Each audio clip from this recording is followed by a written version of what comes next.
Satu, dua, tiga. Salam sejahtera anak-anak sekalian. Saya yakin anak-anak dalam kondisi sehat dan siap untuk menerima pelajaran pada kesempatan kali ini. Kali ini Bapak akan menjelaskan tentang perubahan masyarakat Indonesia pada masa penjajahan. Ya, perubahan masyarakat Indonesia pada masa penjajahan bagian yang pertama. Anak-anak tentunya pernah melihat bangunan ini. Ya, saya rasa kalian tahu ya, bangunan ini adalah gereja Belenggu. Merupakan bukti dari peninggalan bersejarah ya penjajahan Barat. Ini adalah juga merupakan bukti peninggalan daripada penjajahan Barat, yaitu ada yang tahu anak-anak? Ya, Lawang Sewu, betul ya. Kalau kalian lewat Tugu Muda pasti melihat bangunan ini ya. Bangunan ini menunjukkan peninggalan bersejarah dari penjajahan Barat. Kita lihat juga bangunan ini ya. Anak-anak tahu? Ada yang tahu anak-anak? Ya, ini bangunan gereja Gedangan ya, yang ada di Jalan Rondo Warsito. Ini juga merupakan bukti peninggalan bersejarah penjajahan Barat di Indonesia. Nah, anak-anak, belajar sejarah itu kita lebih mudah belajar sejarah dengan menggunakan peta konsep, ya, dengan menggunakan peta konsep. Penjajahan tidak asing dengan dua kata, yaitu kolonialisme dan imperialisme. Kolonialisme dan imperialisme. Dua kata ini sepertinya sama, tetapi berbeda artinya, ya, pengertiannya juga berbeda. Kita akan lihat pengertian imperialisme dan kolonialisme. Anak-anak, menurut Kamus Besar Bahasa Indonesia, imperialisme ini adalah sistem politik yang bertujuan menjajah negara lain untuk mendapatkan kekuasaan dan keuntungan yang lebih besar. Menjajah negara lain untuk mendapatkan keuntungan ya, kekuasaan yang lebih besar. Sedangkan kolonialisme adalah paham tentang penguasaan oleh suatu negara atas daerah dan bangsa lain ya, dengan maksud untuk memperluas negara itu. Jadi anak-anak, perbedaan antara imperialisme dan kolonialisme ini, kalau imperialisme itu menekankan kepada penjajahan untuk mendapatkan kekuasaan dan keuntungan lebih besar, sedangkan kolonialisme ini adalah menekankan kepada perluasan wilayah, ya, koloni, perluasan wilayah. Anak-anak masih ingat penjajahan samudera yang Bapak sudah pernah jelaskan pada pertemuan yang lalu, ya. Kolonialisme yang terbesar adalah negara Inggris, ya. Karena Inggris memiliki jajahan hampir di seluruh dunia, ya. Koloni Inggris hampir terdapat di seluruh dunia.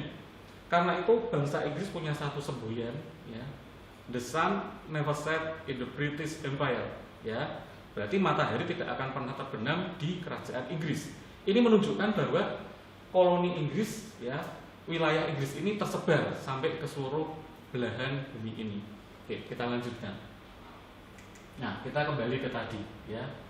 Imperialisme. Imperialisme dibedakan dua macam, yaitu imperialisme kuno dan imperialisme modern.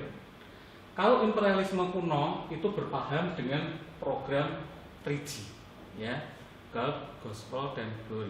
Ini juga sudah Bapak jelaskan di pertemuan yang lalu, ya. Bapak mengingatkan kalian saja.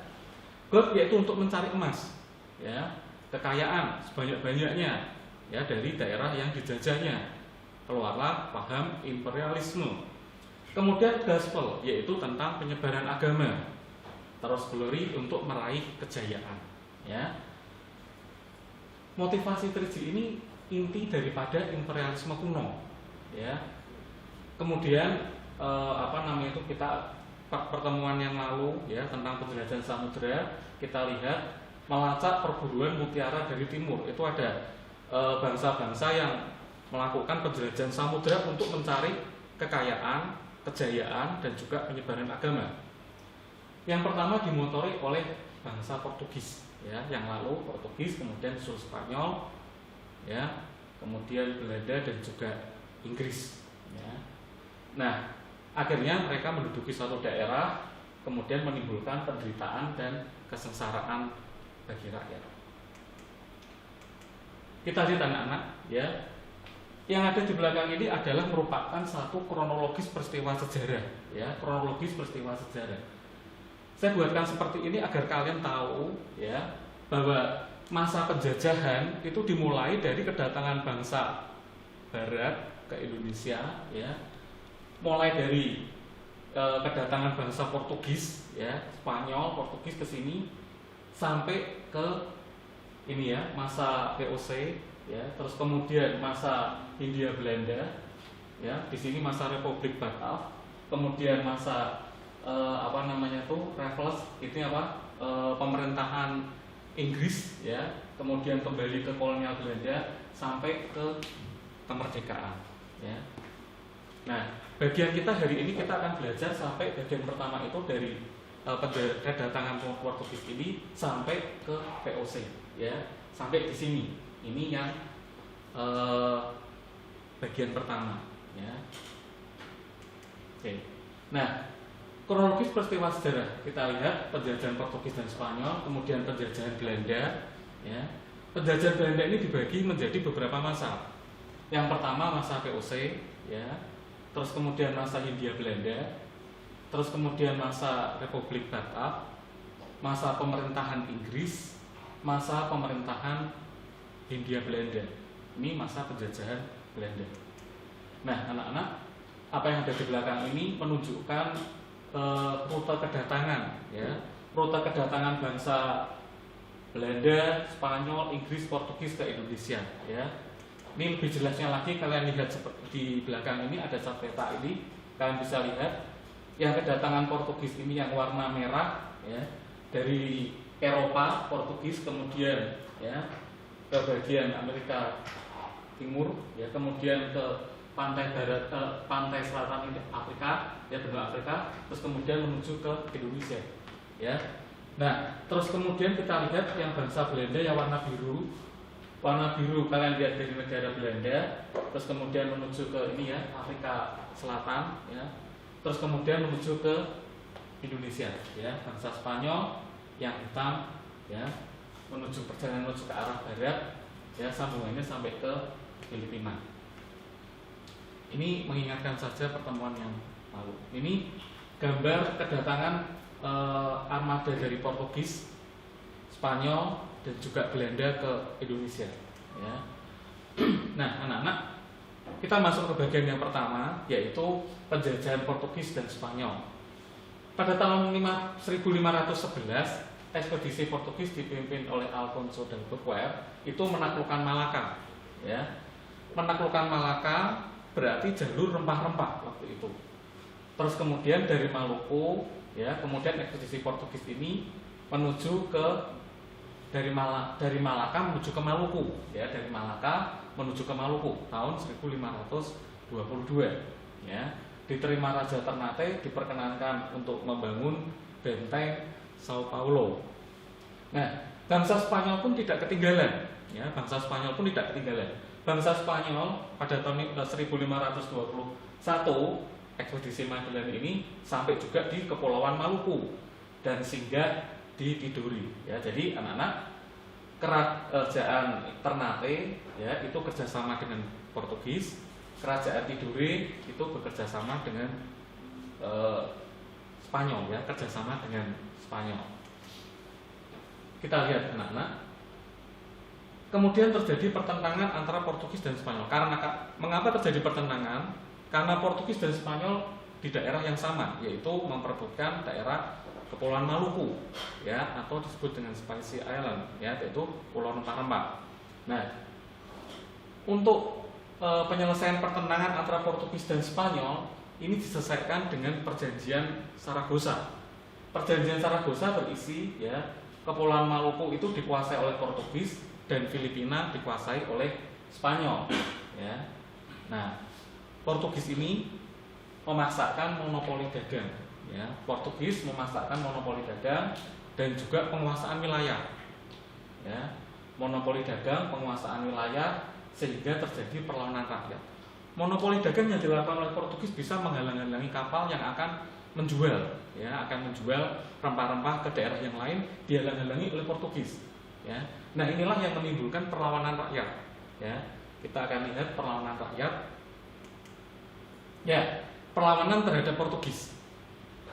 Perlawanan terhadap Portugis yang pertama adalah serangan kerajaan Aceh. Serangan kerajaan Aceh terhadap Portugis.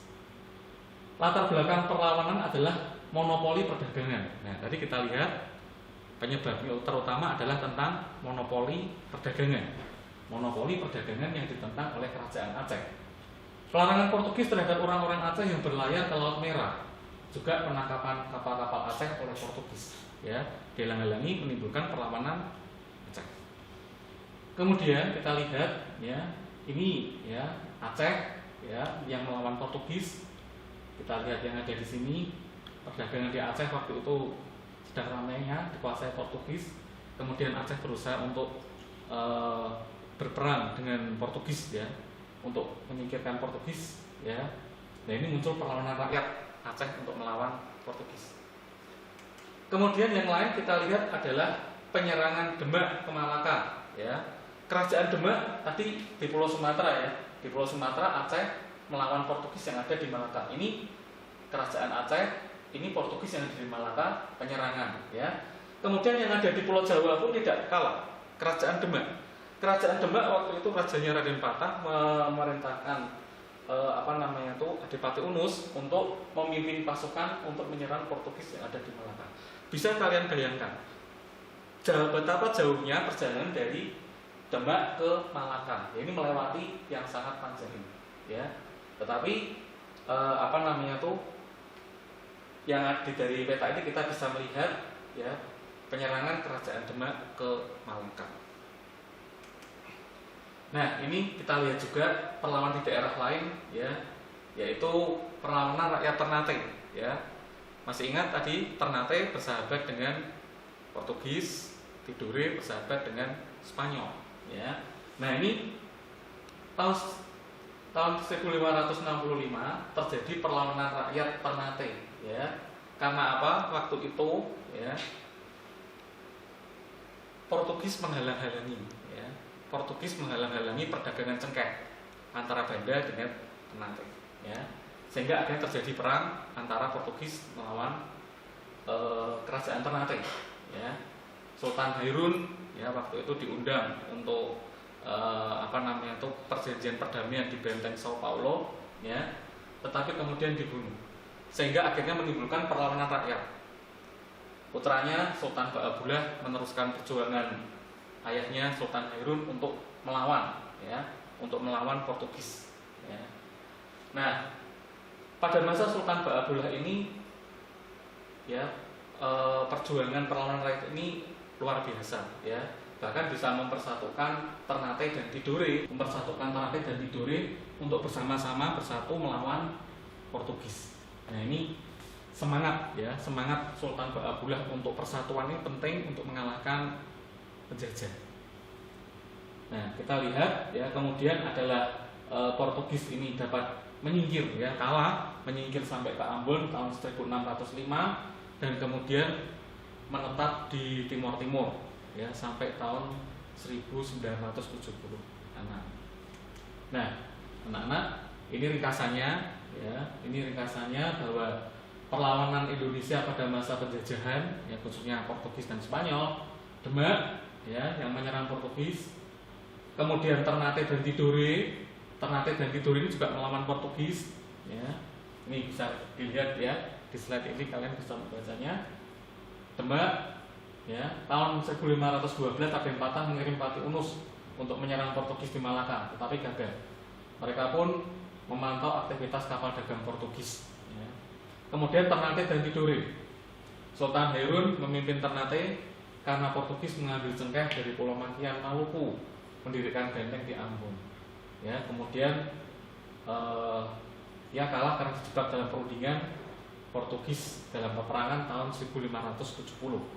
Kemudian Maluku, ya, ini pada masa penjajahan, ya. Kita lihat lagi. Nah, ini, ya, saya buatkan ringkasannya, ya, kalian bisa melihat di sini, ya. Demak di Pati Unus, ya, kekuasaan asing, kemudian waktu perlawanan, ya, kemudian penyebab perlawanan dan hasil daripada perlawanan itu. Yang kedua, Ternate, ya, tokoh perlawanan Sultan Hairun dari kekuasaan Portugis. Waktu perlawanan, ya ini melawan penjajahan Portugis. Ya. Penyebab perlawanan rakyat Maluku dieksploitasi. Eksploitasi itu maksudnya monopoli dagang, dipaksakan untuk melakukan sesuatu tentang perdagangan, ya, pemaksaan perdagangan. Terus kemudian Kerajaan Mataram, ya, Kerajaan Mataram zaman Sultan Agung, ini melawan VOC, ya, tahun 1628-1929, ya, ini penyebabnya. Terus kemudian VOC gagal untuk ditaklukkan. Kemudian Banten, ya, kita lihat di sini Banten, tokoh perlawanan Sultan Ageng, ya, ini Sultan Ageng Tirtayasa, ya, melawan VOC. Waktu perlawanan, kemudian penyebab perlawanan, ini yang digunakan dari tabel ini, ya, kita bisa melihat, ya, bahwa ada dua siasat yang digunakan oleh Belanda. Yang pertama adalah siasat adu domba, ya, siasat adu domba, ayah diadu dengan anak, ya. Terus kemudian siasat monopoli dagang, ya, monopoli perdagangan, ya, untuk memaksakan monopoli dagang. Terus kemudian yang kedua, antara ayah dan anak, divide et impera, ya, politik adu domba, ya, turut campur dalam urusan kerajaan supaya kondisi semakin keruh, dan Belanda ikut campur di dalamnya, VOC ikut campur di dalamnya, dan menimbulkan pertentangan. Nah, Portugis dan Spanyol, ya, kemudian yang berikutnya adalah masa VOC, ya. Masa VOC ini adalah kedatangan bangsa Belanda. Kita lihat bangsa Belanda, tadi Portugis, sekarang bangsa Belanda. Pada tahun 1595, ekspedisi Belanda dipimpin oleh Cornelis de Houtman. Ini yang pertama, ya. Kedatangan Belanda yang pertama dipimpin Cornelis de Houtman ini tahun 1595, ya, sampai di Banten, ya, tetapi ditolak karena sikap yang kasar, ya. Penguasa Banten yang berada di pelabuhan Jayakarta, ya, itu menolak kedatangan Cornelis de Houtman, ya. Penguasa Banten waktu itu Pangeran Wijayakarta. Kita lihat tahun 1598, ya, ekspedisi Belanda berikutnya dipimpin oleh Jacob van Eyck ini, ya. Ini sampai juga di Kepulauan Maluku. Nah, kemudian berhasil membawa rempah-rempah dan membawa keuntungan ke negeri Belanda. Kedatangan Jacob van Eyck yang ini, ya, ke Nusantara ini, ya, sejak itu armada-armada Belanda yang lainnya datang susul menyusul ke Indonesia. Nah, kedatangan banyak pedagang-pedagang yang datang ke Indonesia menimbulkan persaingan. Nah, untuk mencegah persaingan yang tidak sehat di antara para pedagang Belanda, maka, ya, pedagang-pedagang Belanda yang datang ke Indonesia ini mereka mendirikan kongsi dagang, ya, kongsi dagang yang disebut dengan ini, ya, Verenigde de Oost Indies Company, ya. Orang-orang Indonesia menyebutnya sebagai company, ya, yang mudah diucapkan, company. Nah, ini. Dalam perkembangannya VOC memiliki hak-hak istimewa. Dalam perkembangannya VOC memiliki hak-hak istimewa yang disebut dengan hak oktroi, yang memberikan kekuasaan seperti sebuah negara. Hak oktroi itu apa saja? Hak monopoli dagang, hak membuat dan mencetak mata uang, hak membentuk tentara, hak mendirikan benteng pertahanan, hak untuk mengadakan perjanjian dengan penguasa, hak untuk menyatakan perang. Ini hak istimewa yang dimiliki oleh VOC. Jadi VOC ini seperti sebuah negara, ya. Dia bisa memaksakan monopoli dagang sebagai politik ekonominya, memaksakan monopoli dagang karena dia mempunyai tentara, ya. Kemudian perjanjian dengan penguasa setempat dan juga hak menyatakan perang. Kita lihat, ya, anak-anak, monopoli perdagangan yang ditetapkan oleh VOC ini, ya, juga diikuti oleh peraturan-peraturan lain, ya. Antara lain adalah verdict liveranti, ya, penyerahan wajib hasil bumi dengan harga yang ditetapkan. Kemudian kontingenten itu membayar pajak berupa hasil bumi. Terus kemudian ekstirpasi, ya, ekstirpasi itu hak VOC menebang hasil rempah-rempah sehingga tidak terjadi overproduksi.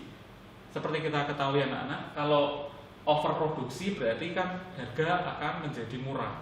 Nah, VOC tidak mau harga menjadi murah. Jadi hasil rempah-rempah ini kalau bisa dikurangi. Caranya adalah dengan menebang tanaman rempah-rempah, yang menghanguskan tanaman rempah-rempah supaya tidak terjadi overproduksi. Nah, kemudian juga melaksanakan pelayaran bumi. Pelayaran bumi adalah dengan perahu kora-kora. Perahu kora-kora itu perahu perang yang bentuknya kecil, ya, berkeliling, ya, untuk mengawasi pelaksanaan daripada monopoli dagang ini. Apakah benar-benar ditaati atau tidak? Nah, kemudian juga ada peraturan jumlah areal dan jenis tanaman yang boleh ditanam. Jadi di dalam suatu daerah, ya, sudah ditentukan oleh VOC. Ini ditanam cengkeh, ini ditanam lada, ini ditanam merica, ini ditanam tanaman rempah-rempah yang lain. Daerah sudah ditentukan, kemudian juga jenis tanamannya, daerah untuk menanam, jenis tanamannya juga sudah ditentukan. Ini bentuk monopoli perdagangan yang ditentukan oleh VOC. Nah, anak-anak, kita lihat peta ini, ya. Peta ini menunjukkan, ya, intinya dari peta ini kita lihat bahwa di mana ada perlawanan rakyat, ya, perlawanan rakyat karena ketidakadilan, karena pemaksaan monopoli perdagangan, ya, dan juga karena penindasan, ya. Ini. Berikutnya kita lihat perlawanan rakyat terhadap VOC, ya, perlawanan rakyat terhadap VOC, ya. Di depan adalah Riau, ya. Rakyat Riau mengangkat senjata. Nah, ini kita lihat secara ringkasnya, ya. Secara ringkasnya kerajaan Siak, ya, Sri Indrapura ini, ya, menentang kekuasaan VOC, ya. Tetapi menentang kekuasaan VOC yang hendak menjajah, ya, menjajah daerah Siak, ya, kerajaan menjajah ini, ya, daerah kerajaan Siak. Kemudian kita lihat ini pahlawan-pahlawan ini, ya, di mana di dalam buku-buku sejarah itu apa yang ada di depan ini tidak banyak untuk dibahas, ya. Pahlawan Melayu Riau, ya, yang terlupakan, ya, ini di buku sejarah jarang sekali untuk dikupas, ya, jarang untuk sekali dikemukakan.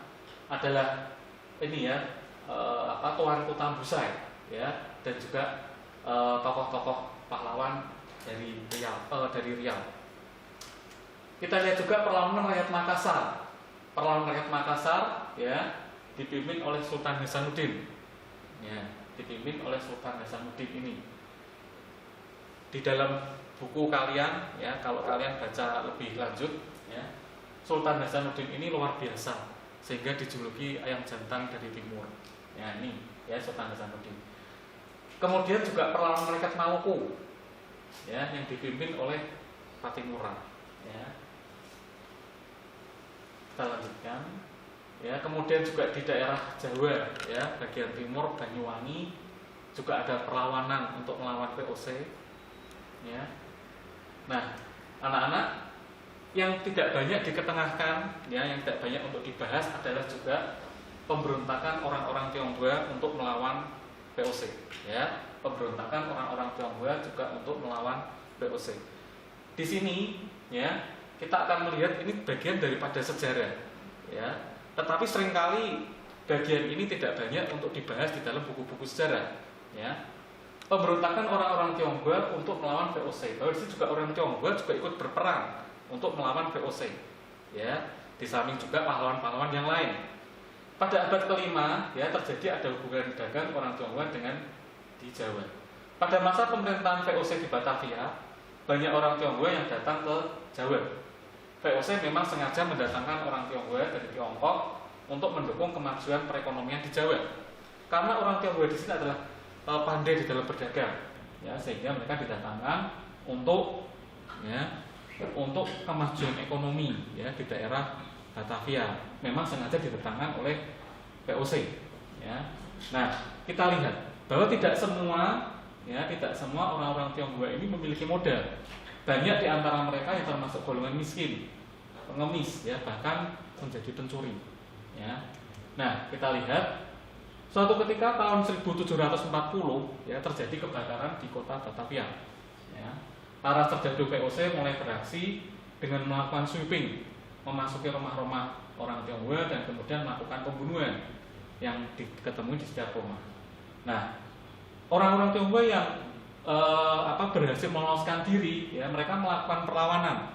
Nah, perlawanan orang-orang Tionghoa ini ya tersebar ya sampai ke daerah pantai utara Jawa itu. Pemimpinnya adalah Wei Panko dan Ke Panjang. Kemudian orang-orang sering menyebutnya sebagai Ki Sapanjang. Nama ini dikaitkan dengan peranannya dan memimpin perlawanan di sepanjang pesisir Jawa. Nah, perlawanan dan kekacauan ini kemudian meluas di berbagai tempat, ya khususnya di daerah pesisir Jawa. Ternyata perlawanan orang-orang Tionghoa ini mendapat dukungan dari bupati-bupati yang ada di pesisir, ya bupati-bupati yang ada di pesisir, ya Malang, Tegal, ya bupati-bupati pesisir ini mendukung untuk perlawanan orang-orang Tionghoa. Nah, kemudian juga atas desakan para pangeran, bahkan Raja Surakarta, ya Raja Pakubuwono II juga membantu pemberontakan orang-orang Tionghoa ini, ya Pakubuwono II ini, ya. Bahkan yang menarik, Raja Pakubuwono II pun ikut membantu pemberontakan orang-orang Tionghoa, Pakubuwono II. Nah, pada tahun 1741 benteng VOC yang ada di Kartasura dapat diserang, sehingga pemberontakan orang-orang Tionghoa ini dapat didesak, ya mengalami terdesak, ya. Nah, dalam kondisi yang terdesak ini, ya Pakubuwono II ini mulai berpikir, ya mulai bimbang, dan akhirnya Pakubuwono II diancam oleh VOC, ya kalau tidak berbalik, ya menghancurkan, kalau tidak berbalik untuk melawan pemberontakan Tionghoa ini, maka dia akan diturunkan dari tahta.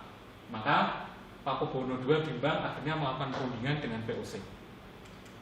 Nah, anak-anak, warga keturunan Tionghoa, para bupati dan rakyat yang tidak terima dengan keputusan Pakubuwono II merasa sakit hati, dipimpin oleh Raden Mas Garendi, cucu Amangkurat III. Ya, Amangkurat III ini penguasa kerajaan Mataram tahun 1702-1705. Mereka bergabung dengan Laskar Tionghoa yang dipimpin oleh Kapitan Sepanjang dari Batavia dan Tan Sin Ko alias Singseh dari Jawa bagian tengah. Nah, ini kita melihat, ya gabungan ketiganya bersama menyerang keraton. Mereka berhasil menguasai keraton Kartasura dan Pakubuwono II terusir ke Ponorogo. Kita lihat juga Raden Mas Garendi yang berjuluk Sunan Kuning atau Amangkurat V dinobatkan sebagai raja. Ini akhirnya, ya Raden Mas Garendi dinobatkan sebagai raja bergelar Amangkurat V, ya. Tetapi Pakubuwono II dan VOC bergerilya merebut kembali keraton Surakarta, ya. Keduanya meminta bantuan laskar dari Madura untuk memadamkan pemberontakan ini. Pada tahun 1742, ya, Raden Mas Garendi terusir dan lari sampai akhirnya tertangkap, ya, ini tertangkap di Jakarta, di Batavia, lalu dibuang ke Sri Lanka. Kemudian Kapitan Sepanjang masih meneruskan perlawanan dan menyeberang ke Bali. Ya, anak-anak, ya mengakhiri pembelajaran ini, ya Bapak akan menjelaskan sedikit tentang kebangkrutan VOC, ya. Karena menghadapi banyak perlawanan rakyat yang membutuhkan biaya yang sangat besar, banyak korupsi yang dilakukan oleh para pegawai, anggaran pegawai yang terlalu besar, luasnya kekuasaan VOC, biaya perang, juga persaingan kongsi dagang, maka VOC kondisi keuangannya semakin merosot, ya. Akhirnya VOC mengalami kebangkrutan. Nah, anak-anak, pada pembelajaran hari ini, ya Bapak udah jelaskan tentang masa penjajahan ini, ya dari kedatangan bangsa Portugis Spanyol ke Indonesia sampai masa berakhirnya VOC, ya kita akan belajar dari sejarah, ya sejarah mengatakan, semboyan sejarah mengatakan Historia Magistra Petrae, ya bahwa dari sejarah kita akan belajar sesuatu yang baik. Dari sejarah kita akan memperbaiki supaya segala sesuatunya bisa menjadi lebih baik. Salam sejahtera. Terima kasih. Tuhan.